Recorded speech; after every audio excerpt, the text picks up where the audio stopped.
Hello, Sarah. It's so great to see you. Good to And see you too, Asha. Thanks for calling in. we're going to start with the very basic question. Who is Sara Davis Buechner? Well, let me ask her, and we'll find out.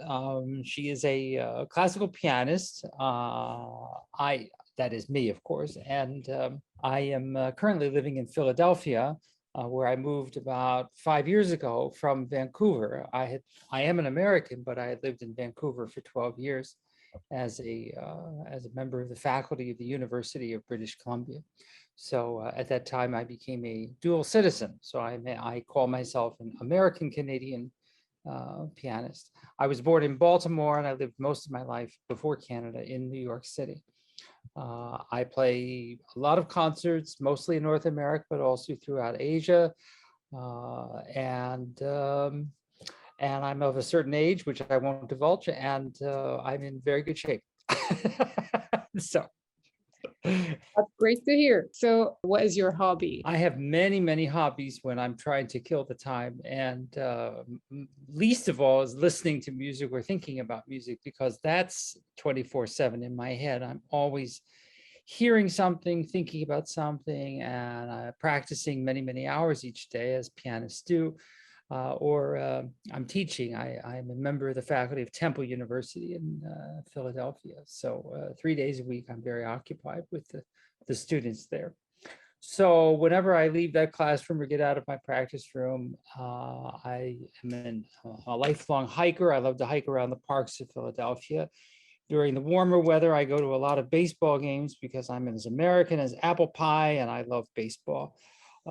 And I have been more than 20 years trying to get a grip on Japanese. My spouse is Japanese, and I keep studying and studying and studying. And someday I'll be able to read The Three Pigs in Japanese. I certainly hope so. But that occupies a little too much time. You should study language when you're very young. That's my advice to you.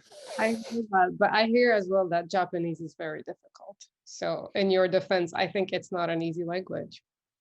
Now, getting to the work, you're going to be playing the third concerto of Beethoven in the upcoming concert. Mhm. Can you please share some memories that are associated with that work or like anything that you would like to say about that work?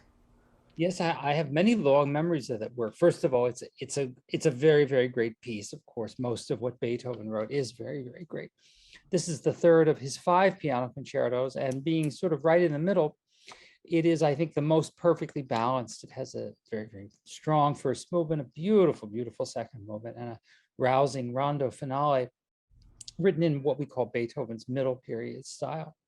I've always loved this piece. I loved it since I was very young, and I studied it when I was quite young, around age 14 or 15. It was one of the first piano concertos that I studied.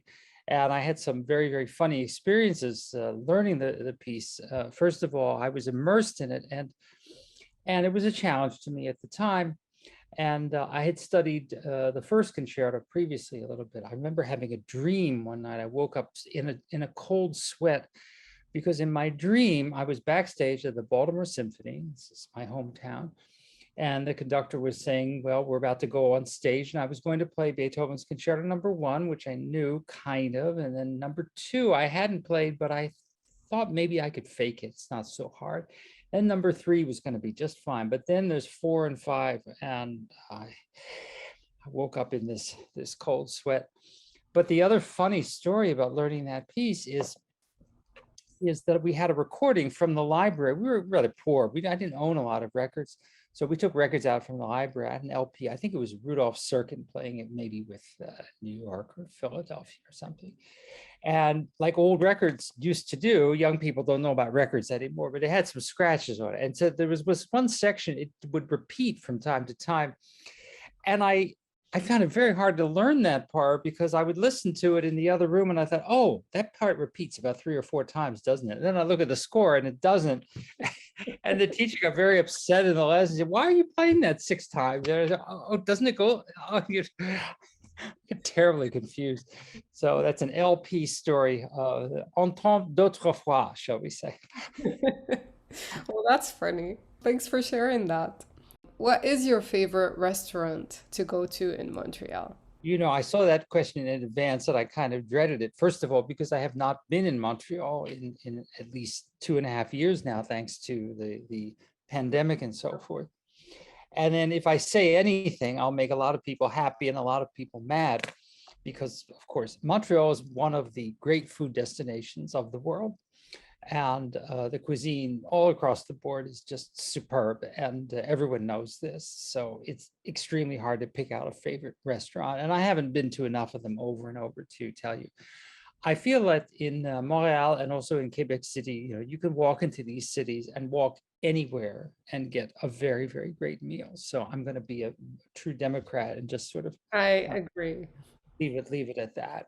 Of course, I love Asian cuisine, but in Montreal, I always look for a really, really good French meal because it's everywhere to be had. And shame on you if you eat fast food in Montreal. The Canadian police should arrest you.